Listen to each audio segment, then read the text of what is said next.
Thanks for joining me today, everybody. Welcome back to the show, Retain Trust. It is good to be here with my friend Jake Ward. Jake, thanks so much for coming on. Tell us a little more about yourself and what you do at Data Protocol. Sure, Carl. Jake Ward. I'm the founder and CEO of Data Protocol. My job is largely as utility man, right, filling in the gaps where my team can use it. I'm sure we'll talk about this more, but it feels like in the fourth, fifth, sixth year of any sort of growing enterprise that the founder goes in one or both directions, either down the ladder a little bit because no new ideas have come to fruition, and now it's your job to be a utility man, or up and out of the day-to-day operational side of things and sort of on the road as visionary and evangelist. I do a little bit of both. Frankly, I do podcasts and sales and discussions, but mostly I try to be helpful wherever I can on the product side, and helping my team filling in the gaps. Yeah, awesome. Yeah, we'll definitely talk about that because I know that feeling all too well. And for context, I started Draft.dev, my first business, about maybe a year, maybe not even a year before you started Data Protocol. So what's kind of funny here is we've got similar age companies and they work in a very similar space. I mean, we both sell to developer tools companies, and so there's a lot of overlap with our client base and the kinds of things we see. So I'm excited to dive into that too because that always makes it a little more fun. I want to ask you first, though, with Data Protocol. Well, first of all, what is it exactly that you all do? And then how did you come up with or find this sort of niche or this need? Let me answer the second one first to sort of answer the first. I was the founder of an organization called the Application Developers Alliance, which was a trade association, an advocacy group based in Washington, D.C. that supported software developers. We launched in January of 2012. So this was a long time ago, generally, but light years in the industry. And I was incredibly fortunate that my board of directors, when I put this thing together, was included Google and Brad Feld from Techstars and Joel Spolsky from Stack Exchange, and like some real players that knew a lot more about developers in the world that they were helping to build than certainly I did. I was fumbling around in the dark. But the lessons that I learned in that room with those folks and talking to them every day as we built this organization was about the unique way developers work, about the collaborative nature of what they're doing and the complexity of the problems they're solving, but also that they're so underappreciated and underserviced, even by the companies that invest in their success and depend on them for their own success.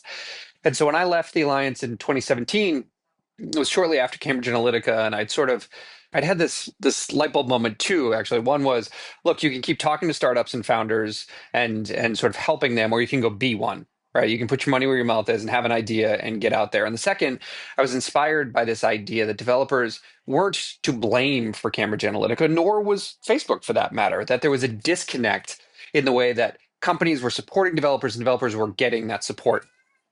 Now, obviously, Cambridge Analytica is a little bit different. They were certainly nefarious in their intention. They were knowingly violating policy, but that's not really the point. The point is there was no command control, and you couldn't find the signal through the noise.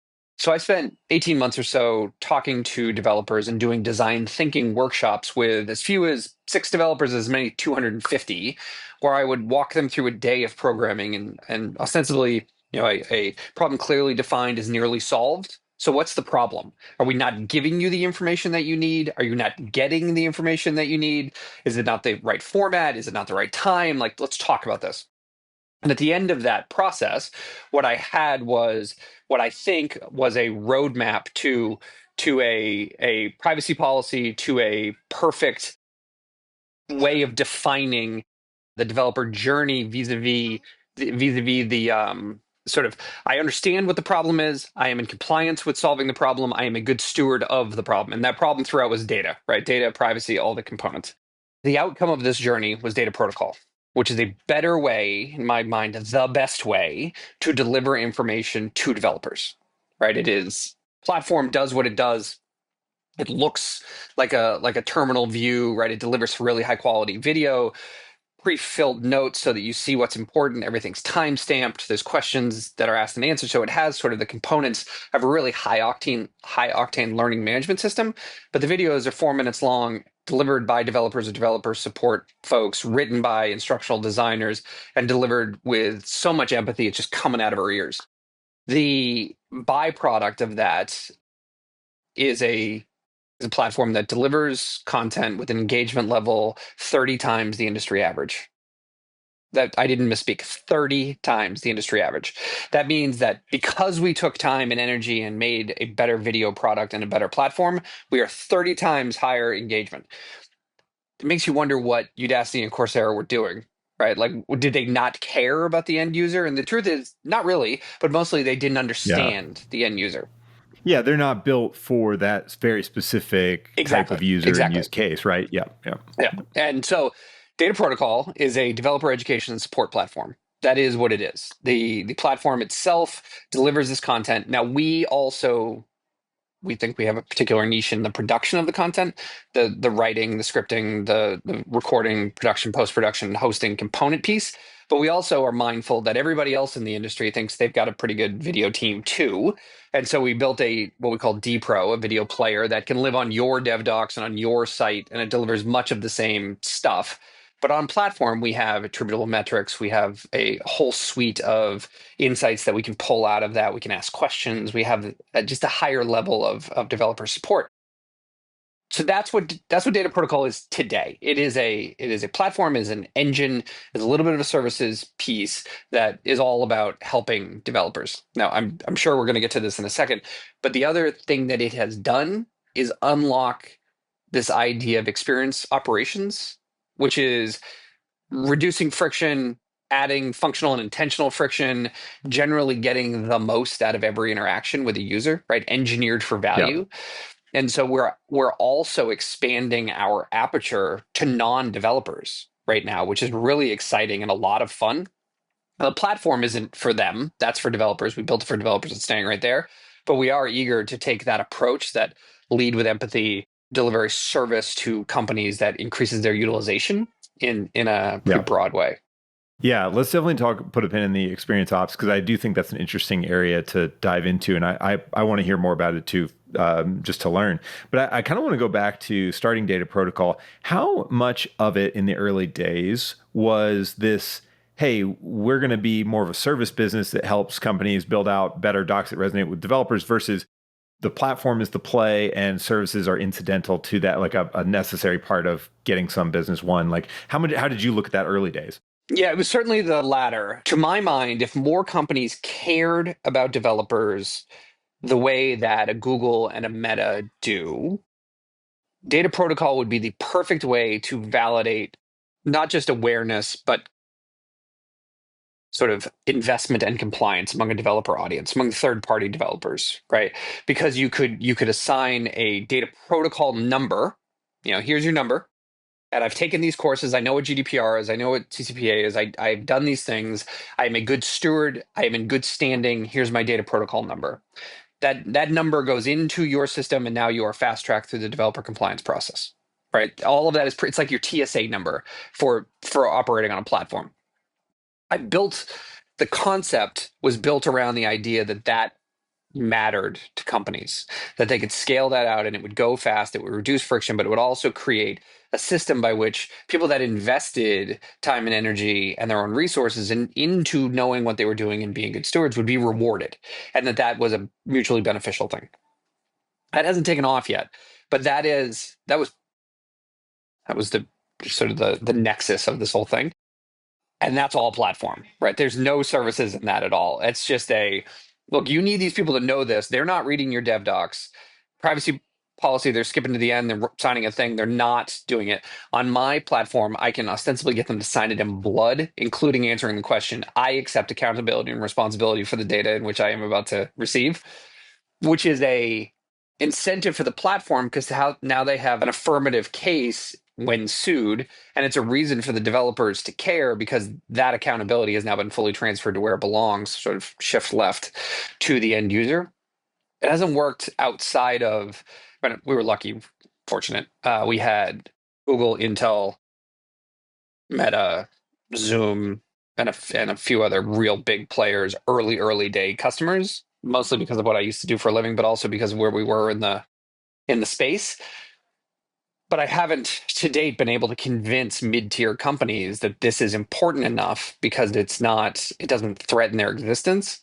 What I'm hopeful of is that they'll understand that developer support generally is existential to them. They have to have this. They have to do it well or do it right, or they're going to lose their audience. They won't be able to sell to them. Right. I was going to say, it sounds like it falls into for smaller companies that vitamin category, not the painkiller, because the painkiller is we need growth in order to keep raising funding to get to become one of these big companies that can care about the finer points of developer documentation experience and accountability. But I agree with you.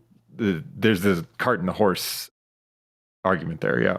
So this is not to fast forward, we'll come back to this, but that's the XOps piece, is that what you're talking about then is you don't need growth. You need to fix the holes in the funnel, right? Like if you're adding 100 new people every day, but you have no idea what that utilization rate is, and you've got swirl and churn, and you're losing 88 of them. What if I told you that you could keep 14 more and therefore double your revenue if you supported them better, if you understood their motivation better, if you were able to grab their attention better here, and here, and feed data back in to improve that messaging and the cadence of that activity? That's what we've done on platform. That's why it works the way that it works. Certainly, we started with compliance and privacy and sort of the platform stuff because that's what was on fire. But the best way to get somebody to use your product is to show them how. So you don't have to put us at the top of the funnel, but if you put us one click below, we'll improve retention and conversion and retention right on down through the funnel.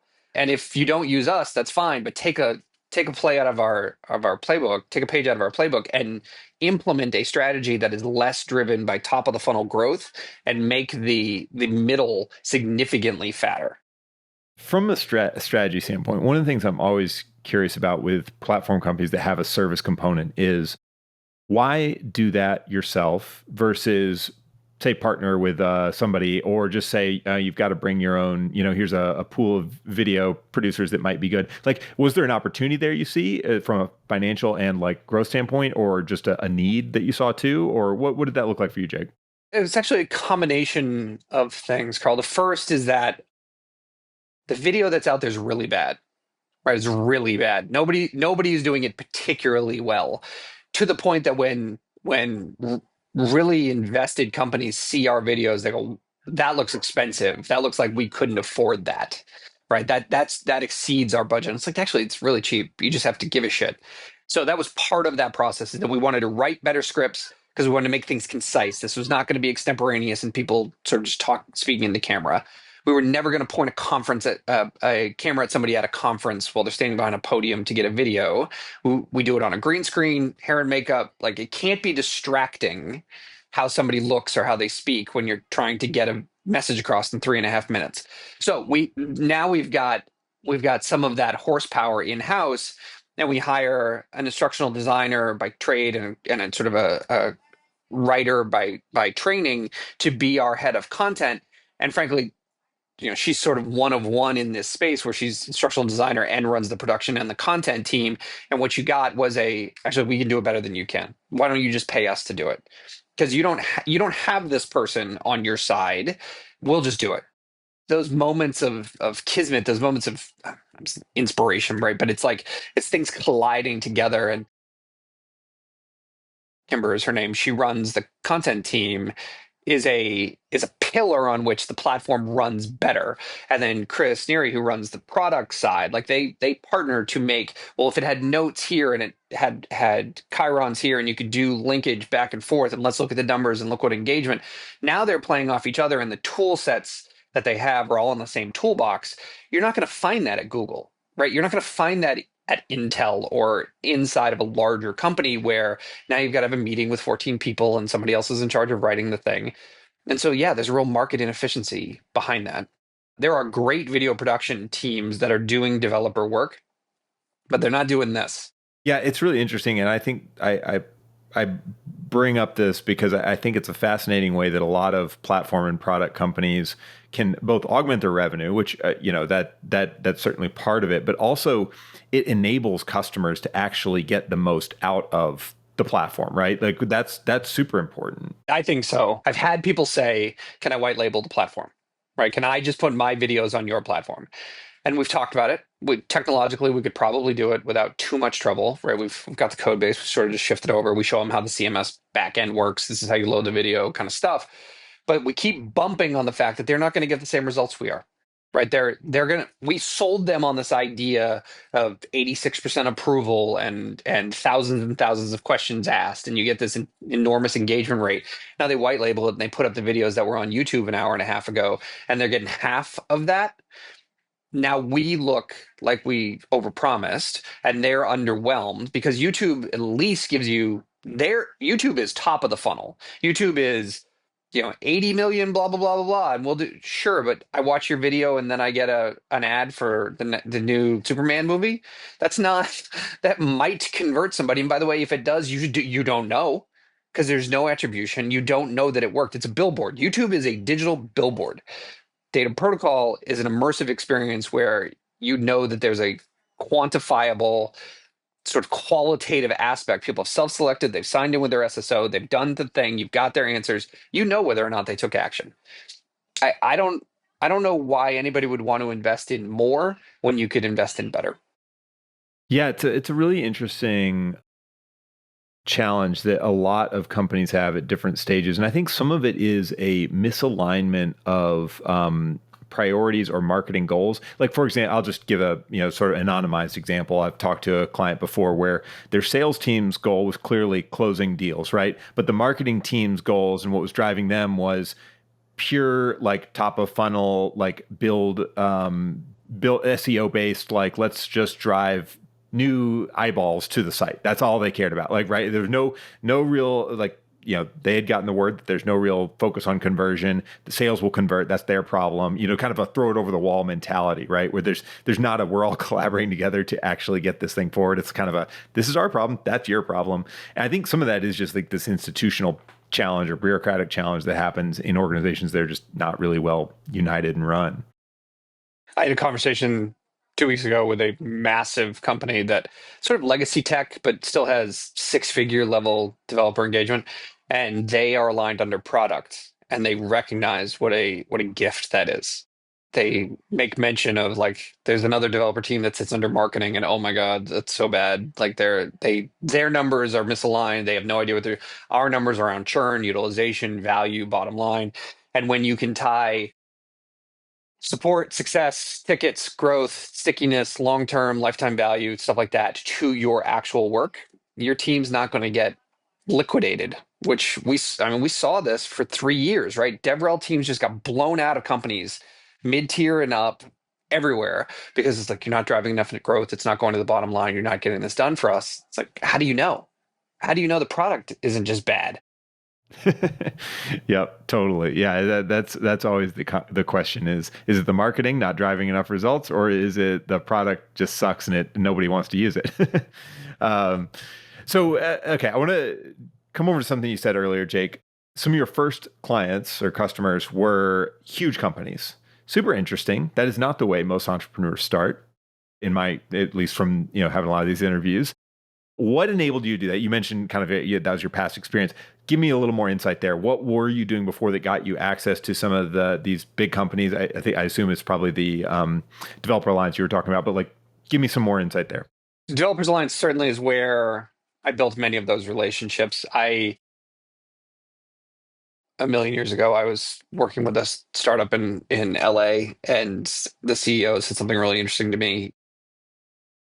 He said, "You look like one of them, but you talk like one of us," as it related to sort of public affairs, politics, right? Like I'm flying in from Washington D.C., where my office is, where my team is. I was on Capitol Hill. I testified on Tuesday, and now I'm sitting there in a t-shirt having a conversation with them about like 30, 60, 90-day churn. What is the monetization strategy? Or what are we doing here? Because I love these guys. I really want to help them, and I want to be part of this process. And I'll never, you look like one of them, but you talk like one of us. One of us was a really cool way to be indoctrinated into that environment. So I was around a lot of these companies, and when I left the alliance, I'd had enough of DC and politics, and I just didn't want to do public affairs stuff anymore. But I was certainly wired up as somebody who sort of fixed public affairs problems for big tech companies. And so I spent that time that I was talking to developers, I was on contract as a consultant for the big tech companies, as somebody that would go to Europe and have a conversation with policymakers or developer teams and what that would look like.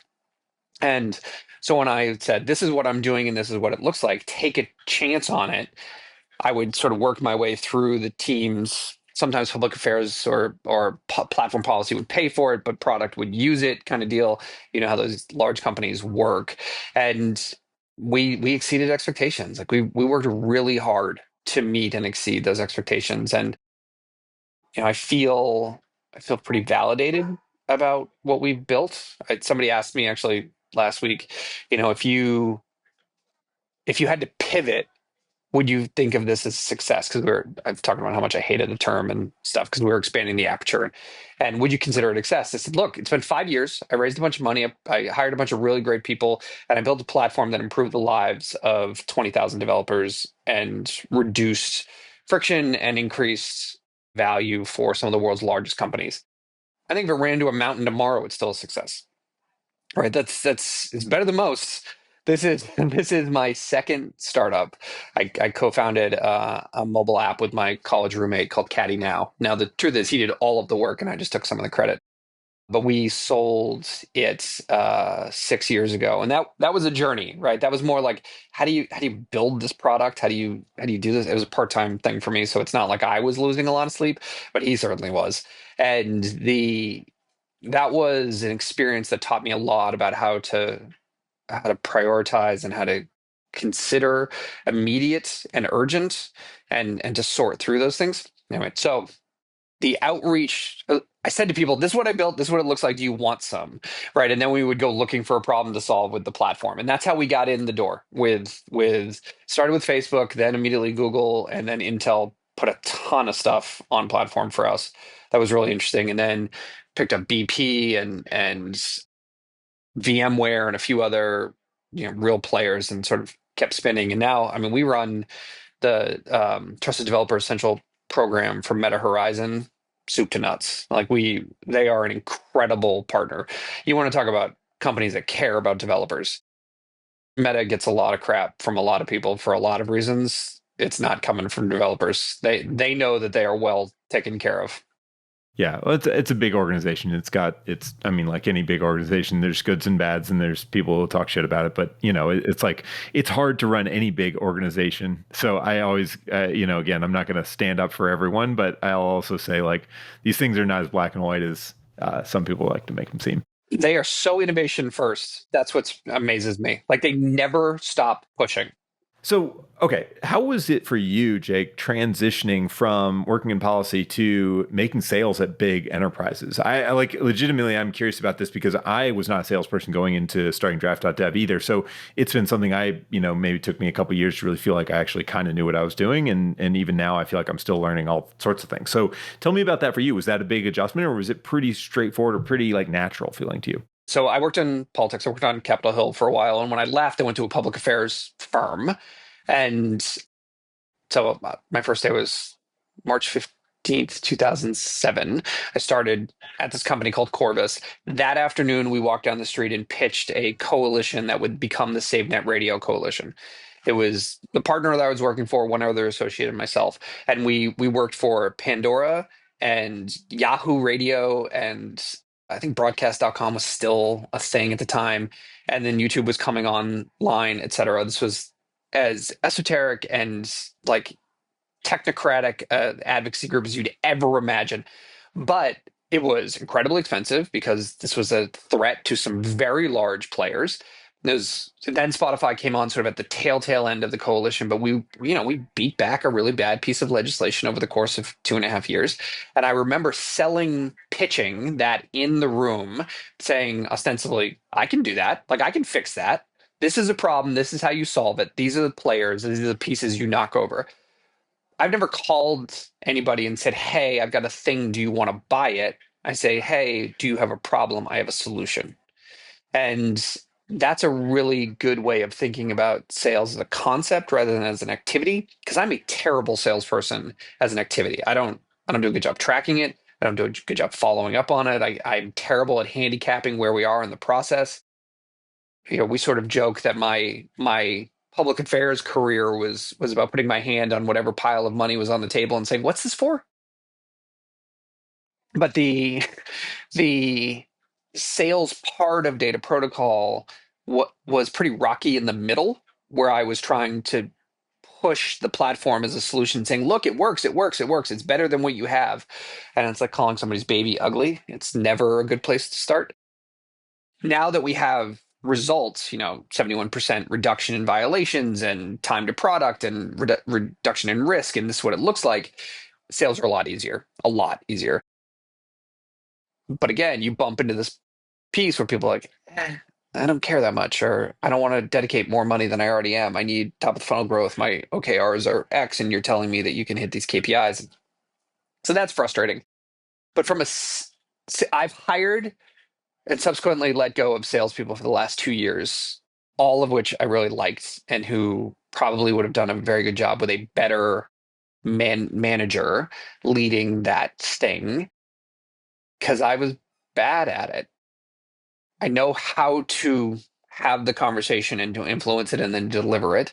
But, as my product team will tell you, I'm really bad at scoping it off the call. I'm just like, yeah, let's do everything. And even worse at moving that conversation along. But what I'm really good at is identifying where it hurts and then saying, yeah, we can help with that or not. Right? We're not the right answer for you. And I have no problem doing that. Yeah, I think that's a really good insight, and this is something I would agree it resonates with me as well as a now a salesperson, and owning a couple companies. Is like it's less about me trying to push anything on anyone and more about me learning what they really need and seeing if there's a resonance there. And if there is, then it's like, great, here's the solution we offer. It fits with what you said just here. Do you have a budget? Do you actually have need for this now? Or is it one of these like, yeah, that would be cool kind of things, but you're not actually interested? And so like, it's more of a filtering like process than it is a pushing process now that I've reframed it a bit. And it sounds like that's kind of what you've discovered too. Jake, on the subject of hiring salespeople, this is every entrepreneur's challenge, I think, because we sort of sell differently, maybe than real salespeople, let's call them.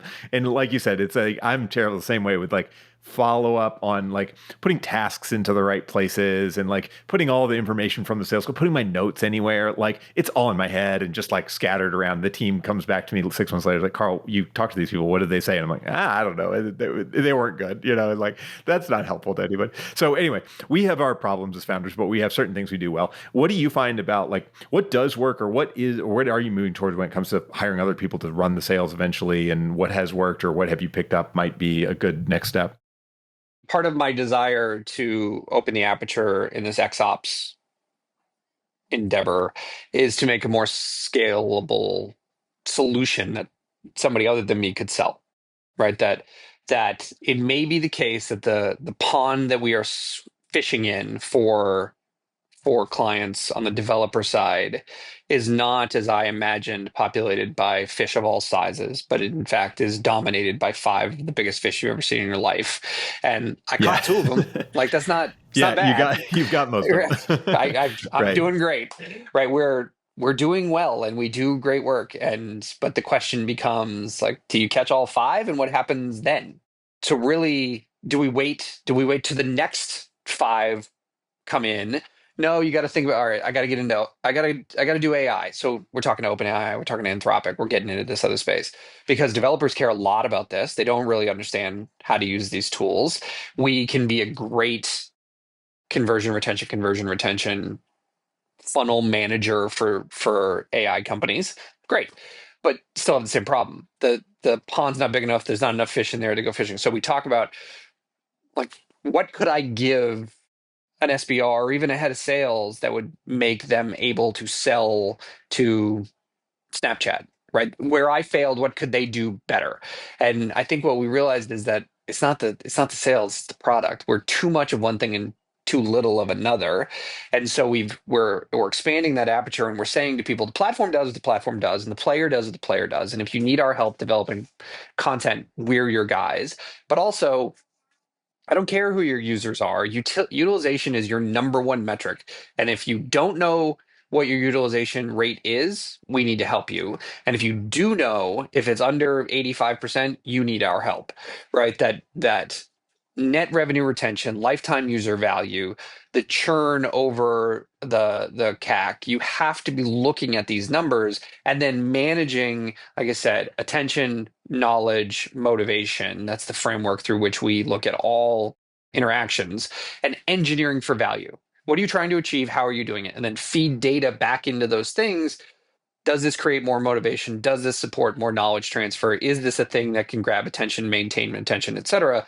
And if you look at those binaries, yes, no, yes, no, yes, no, then you can dial up messaging one way or the other, and across formats: videos, written, cadence of emails, website, all of those pieces. But this isn't user experience. This is like the next thing, which is to say Yeah, experience like operations, right? fundamentally, Yeah. yeah, Yeah. fundamentally a different product, different offer, different needs to meet. Yeah, it's Yeah. so this is funny because my journey personally is a little bit reversed from yours in that we started way down market into tiny startups because that was my background and my Yeah. network was all in these tiny startups. So I knew a lot of dev tool startups. So I started writing content for them and then started slowly leveraging some of those into the mid-sized companies. But we've struggled and not figured out the formula for going enterprise. And likely what I'm suspecting is exactly what you're saying here is the offer we have is probably not right for them. And it's because we had tailored it way down market to these little companies. And so to your point, Jake, where we're kind of getting here is like, you have to think about like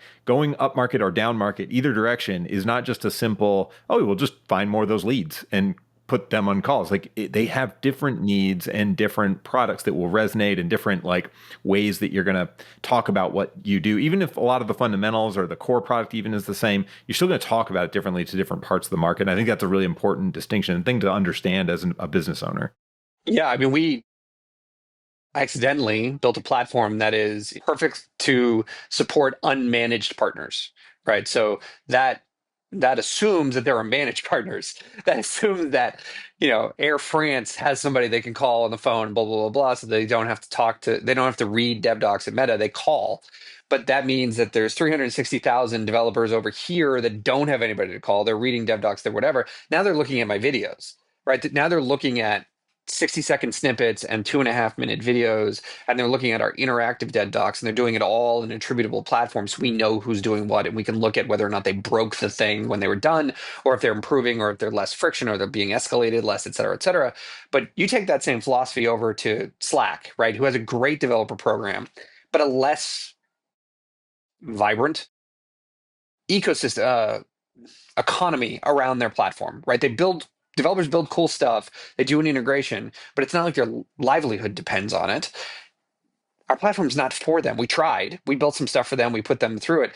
But the universe of people is so much smaller. And the thing they need isn't on a predictable cadence of, I have an annual review, I've got a product launch, I got escalated, I had a privacy policy issue. It's more like I built this thing 2.5 years ago and now it's skipping a beat when I do an entrance. Nobody's going to build a video for that. Nobody's going to spend $30,000 to support an edge case 6 months Right. from now for 12 people. And I don't blame them.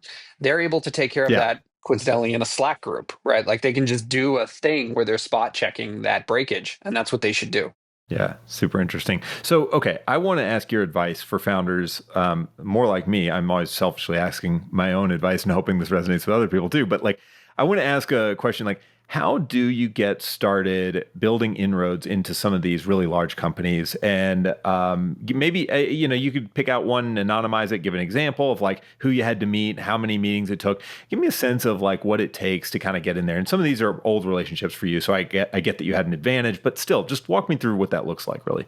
There's two things actually, and I'll back to. So I was a press secretary and communications director when I worked in politics. I worked in the House and the Senate, and my I had an incredible boss when I was a press secretary who said, "Go have coffee with the reporter. Go talk to this person. Go talk to these other press secretaries when you don't need anything."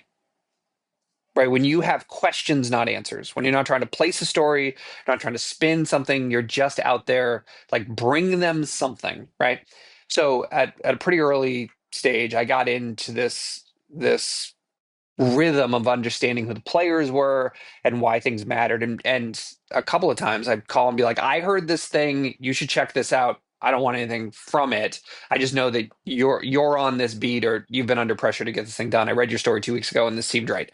So now you're sort of a source in that way. And so I spin out as a consultant after I leave the alliance, though I did some of this there as well. And one of my primary jobs at one of these companies was to map the company for new hires.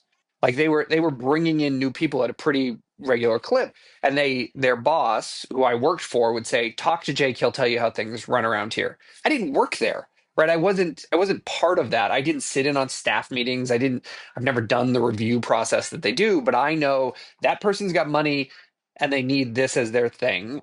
That's the center of power over here. Here's some legacy stuff you need to know from a programmatic perspective over there. That's less transactional than it sounds, right? It really becomes partnership where you're doing it for the good of the order, right? You're doing it because it puts you in a good stand, but also it makes the organization run better and it prepares this person for success. The more you can do that on a broader level, so you get on a call and you're having a conversation with somebody about anything, right? You're trying to sell something, but they're not they're pushing back and saying, I don't have budget yet, or we don't have a decision yet, or whatever. Just stop right there and say, okay, we'll come back to that when you're ready. What else is going on? I saw this thing. What else is happening over here? What do you think about that? That sounds really interesting. Do you know somebody that I could talk to over there? I'd love to just pick their brain some more. Do that meeting, do the next meeting, do the meeting after that. And don't ever get frustrated because they're not going to buy something that day.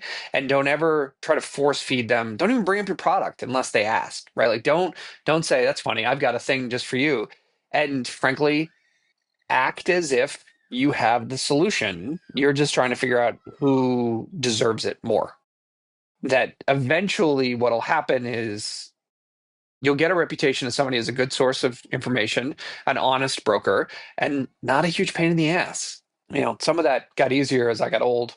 It was harder when I was, just some kid hanging around the locker room, basically. Okay, this is really interesting what you're saying because it resonates a lot with me and some of the big companies that we have actually had good discussions with and are starting to show fruit. And like, again, like maybe we're moving forward on some of them. It's never been a me coming at them and saying, oh yeah, I've got something I want to sell. Do you guys want to buy it? It's always been a start from me asking them questions, me learning about what they're doing, learning their expertise, maybe getting a warm introduction from a mutual connection, seeing them at a conference, like these kinds of like happenstance things, and then just staying in touch over the course of years usually. And that I think this is why you said you get better as you get older. And this totally strikes me as like when I was in my 20s, I was too impatient for that shit. And I was, all short-term thinking, all like, if this doesn't sell, I'm dumping it and moving on. Now I'm like, all right, I got a little bit of perspective. I'm not that old, but I'm old enough to have seen multi-year relationships pan out and realize that it's worth investing in the right ones. And you have to be okay with that. And so I think there's something there with like, just as you get older, you're more willing to be patient and less about the instant gratification, maybe. Yeah. I don't think there's any question about that. You asked about sort of timing, right? So my biggest sale that I've ever made at Data Protocol was made on the phone the day we met the client. Love it. The second biggest took 2.5 years. Yeah. So the Pretty big delta polls of there. this thing, Yeah. it's so we like Yeah. that's you asked me like what am I looking for when I hire somebody? How am I supposed to give that to somebody and be like, well, our sales cycle is somewhere between an hour and a half and 1,000 days, and there's no way that you could adjust to that from a professional sales perspective. The first thing you'd be like, what's your pipeline look like? What's the funnel? What's the flow? What's the timeline? How are you? Blah blah blah blah blah blah blah. And I'd be like, I don't know. Like you're gonna have to start from scratch. To where we're good. You can build this thing, by the way, in order for it to pay for itself, you got to be up and running in 9 months. And they're like, okay, sure. We'll see how that goes. Which, like I said, it's not their fault it hasn't worked so far. It's startup convulsion stuff. Yeah, it's a unique challenge. I do think it's something I'm also thinking about as well. And I think for me right now, what I've been focused on is build the enterprise sale framework and then figure out where I can get people to help me and where I'm going to need to do the dance, and so some of it is certainly going to be things that I have to do. I have to be on certain calls, have to be sort of making the right connections. But there's a lot of like follow up. There's a lot of research. There's a lot of things that kind of happen alongside that I think probably other people can do. And it's just a matter of figuring out how to divide and conquer, at least initially. And then maybe someday I can get enough money to replicate myself. But, that's not realistic. Anyway. Yeah. Yeah.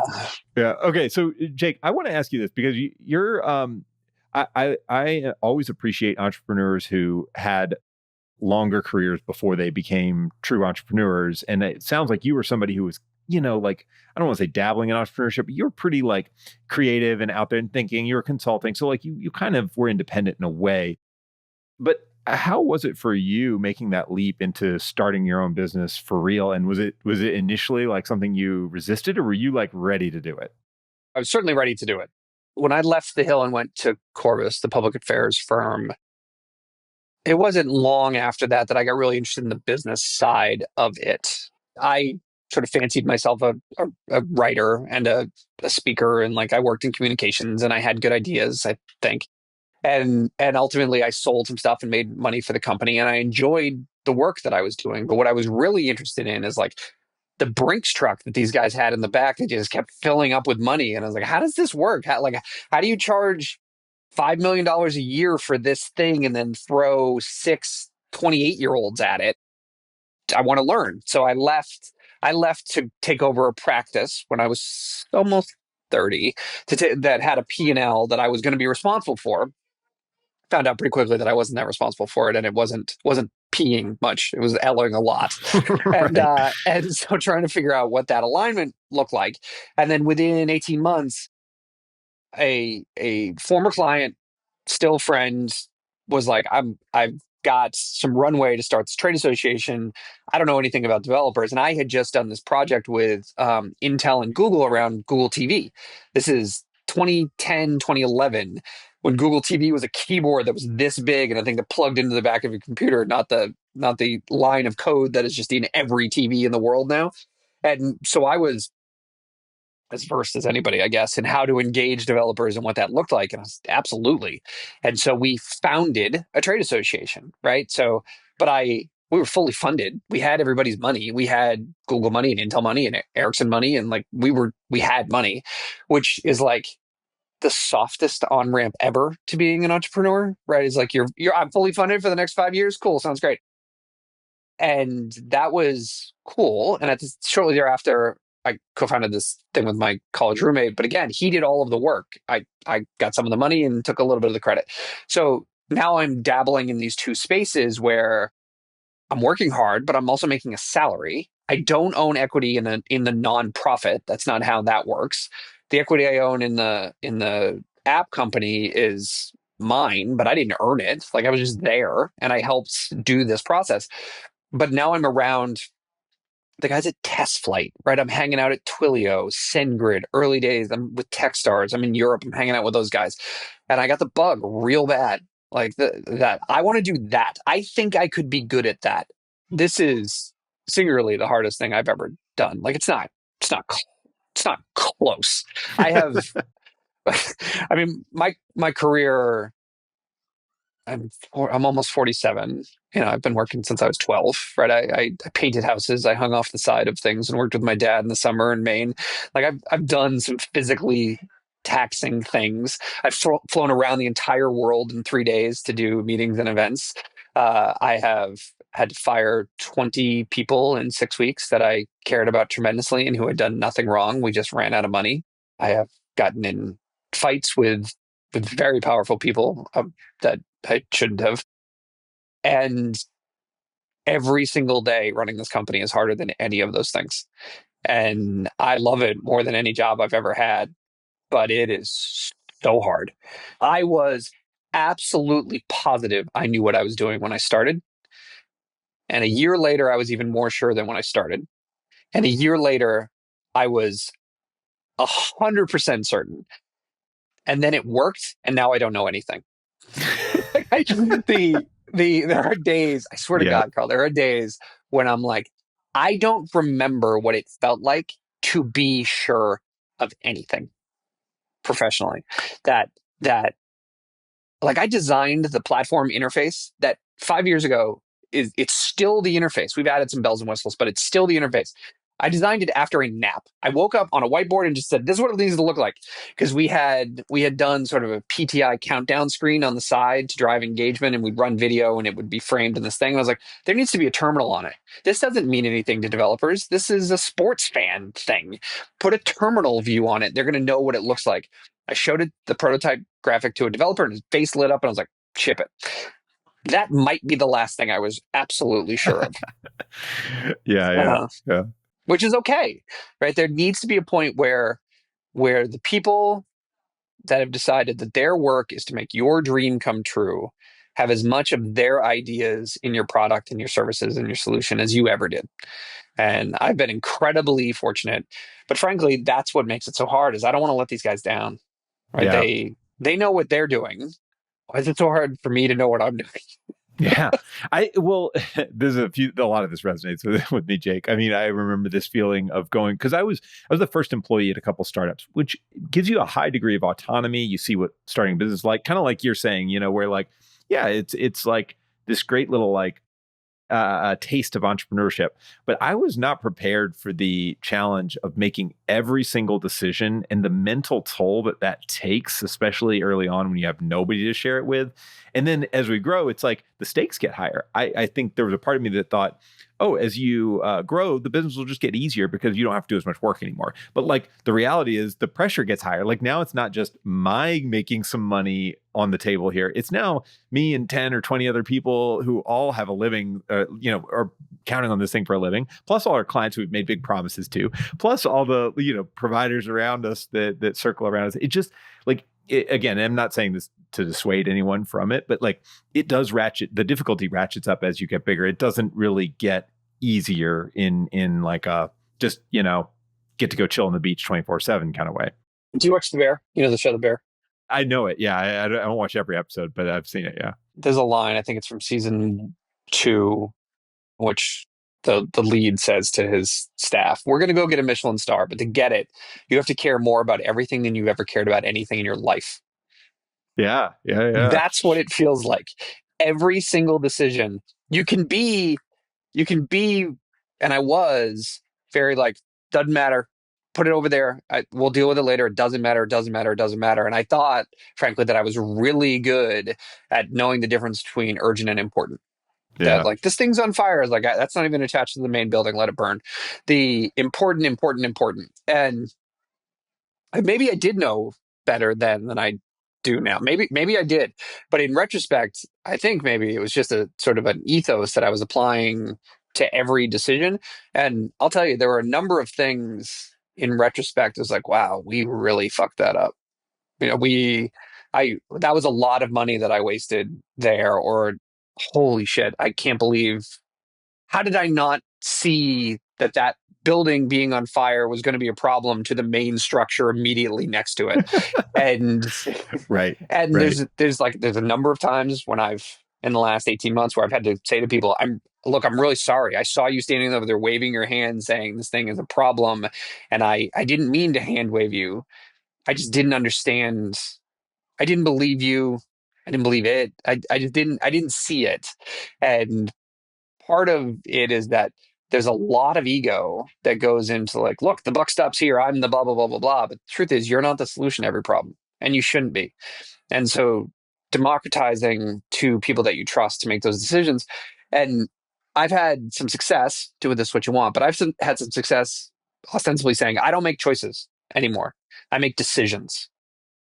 You make choices, you make choices. If it's time to make a decision, I'll own that. And I will. I've in the last 6 months or so, it's like, what was the decision I made? What did I know before? What did I know after? Who did I listen to? Who should I have talked to? Grade the decision. That's sort of my after action brief that I'll do on things. Now I don't have to make a lot of decisions, couple a week, maybe. But look back on them 6 weeks later and say, did I get that right? Did I, if not, why? Right. And I've tripped over my own sense of accountability 24 times. Guys, this is on me. Sorry, blah, blah, blah, blah. It wasn't my fault. I didn't do anything wrong. But I'm standing there, falling on my sword to make myself feel better, more important, make them feel better, less important. I still haven't figured it out, but I stopped doing it. I'm trying to stop doing it because it doesn't help. And so there's some of that, and then there's, by the way, this is all shit that you can only do inside a company that's actually doing pretty well.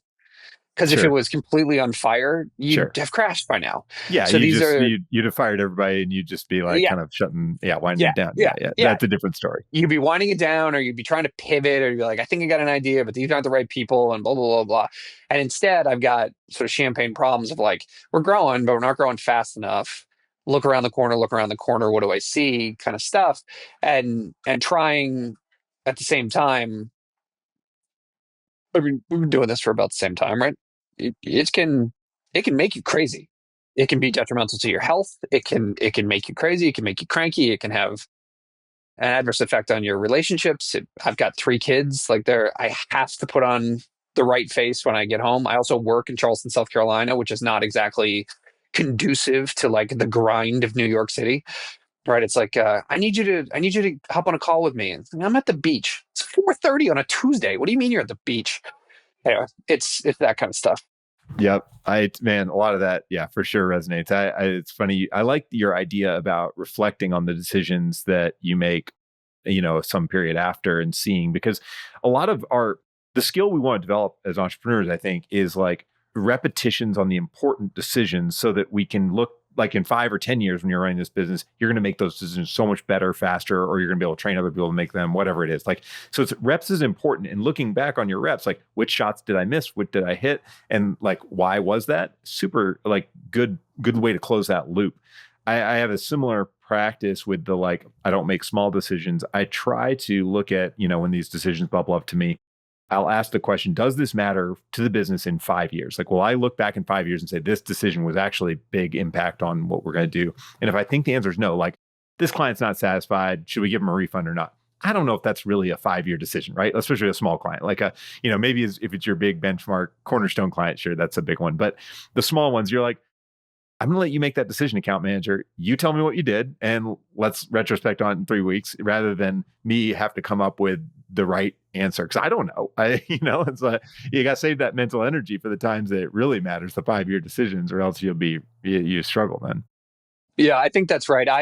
That process started for me when I was accused by somebody of being susceptible to the last person I talked to, Yeah. right? And Yep.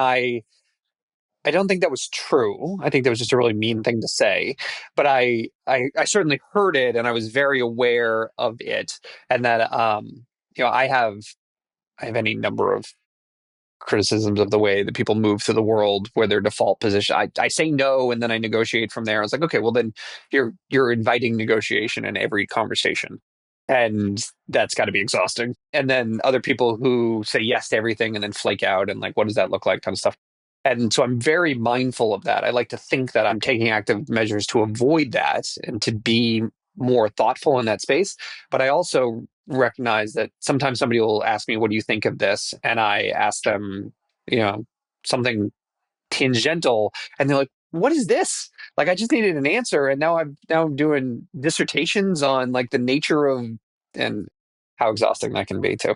Yep, totally. So, Jake, I have one last question I like to ask everybody because we're coming up on time and this has been a fun conversation and we'd probably never stop if we didn't have time limits. So, what's a book you've read in the last couple of years as an entrepreneur that really made an impact on you? It doesn't have to be something that resonate with me. It could be personal, could be business, whatever kind of hits the top of your mind as you think about that question. Actually, it's a little trite, but I just reread The Messy Middle, Yeah, which is what I'm in right now, which is why I reread it. Politics aside, the Peter Thiel experience is something that's worth reading, right? Like the getting to yeah, one zeitgeist of things is really interesting. I spent a lot of time.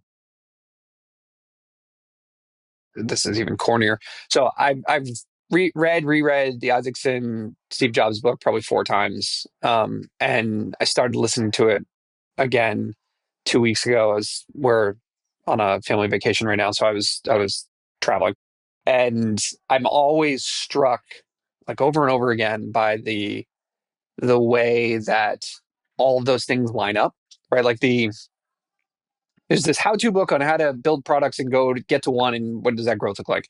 And then there's this book of like in this period, this quick sandy thing where you got to make your product sticky and you got to figure out who does this and you got to delegate and you got to, and then it's like here's Jobs, right? Like here's this godlike figure, and if you read the book, it's like, oh yeah, he screwed this up real bad, and he really screwed this up. It's like all those lessons are ubiquitous in all of us. Like nobody survives this without tripping on those things. Even when you get like, a Facebook running start. Zuckerberg's messy middle came 10 years after Facebook was launched. His middle wasn't the sprint. His middle was when he started to go uphill into different products and got himself in trouble on other sides. Whereas like Snapchat, Evan's vision of building this thing that changed the world, they had 18 months of uninterrupted glide path. We're going to be the next thing. And then they just, right. And they've plateaued for 4 years, basically. It's not for lack of great ideas. It's not for lack of a great product. It's both of those things. He's a visionary CEO. I love the joke that he's also the head of product at Meta. That joke never gets old. And they have an incredibly loyal, 350 million daily users, but they simply can't get over the thing that looked like it was a foregone conclusion. Meanwhile, Yahoo continues to be a business, right? Like how do these things anyway, it's a remarkable way to consider the world in which we operate. Yeah, I love that. And I think this is a really good lesson to anybody looking at entrepreneurship from the outside in, or maybe just getting started, is this that if you look and compare yourself to other people's sort of finished product after they went through all the ups and downs and like challenges and getting hit in the gut, like, of course you're going to be like, oh, I'll never get there. You'll feel like that. And that's what I think it keeps people from taking the little risks you need to build up to that level of being a Steve Jobs or a Mark Zuckerberg or whatever. And again, like, maybe you don't want to be them, and that's fine. But like your own style of success, whatever that is, it's a matter of just doing it and going through the downs to get to the ups, to go through the downs to get to the yeah.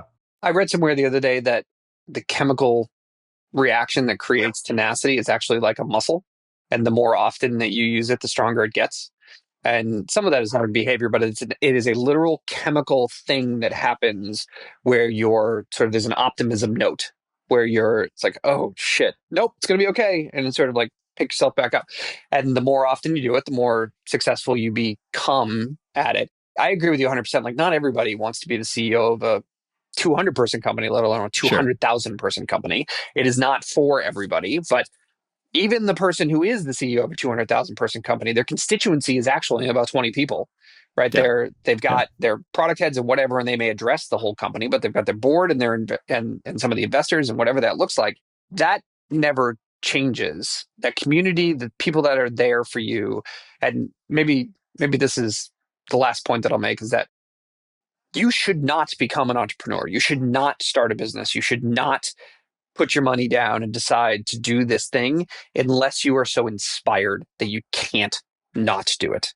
That art, artists are people who can't not make art, that they are compelled to communicate this thing that is in them into the world. It doesn't matter to them if you like it. It doesn't matter to them if you buy it. It has to come out of their body and be in the world in whatever format that is. I believe that in order to take an idea and manifest it into an enterprise in which other people are paid and invested, and you ask for their trust and for their work and for their time, eventually you ask other people to buy it to deliver a value. Like the arrogance that it takes to do this for a living, you better be touched.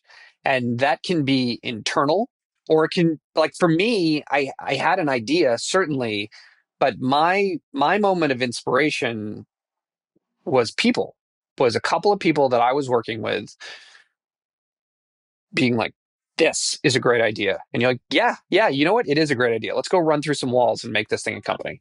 And if you don't have that, don't do it. Right. Yeah, I love it. I think that's really good advice, Jake. Good way to end it. Jake from Data Protocol, I'll put your LinkedIn in the show notes and the Data Protocol website there. Thanks so much for coming on. This has been a really fun discussion. I hope we get to stay in touch and keep comparing notes on the ups and downs of entrepreneurship, because it's certainly full of that. It's a great time, Karl. Thank you very much. The show's awesome. Thanks. Thank you for watching this episode of Retain Trust. If you like this one, give it a thumbs up and subscribe on YouTube. It takes 2 seconds and it helps others find out about the show. And if you have questions or suggestions for a future episode, leave a comment. See you next time.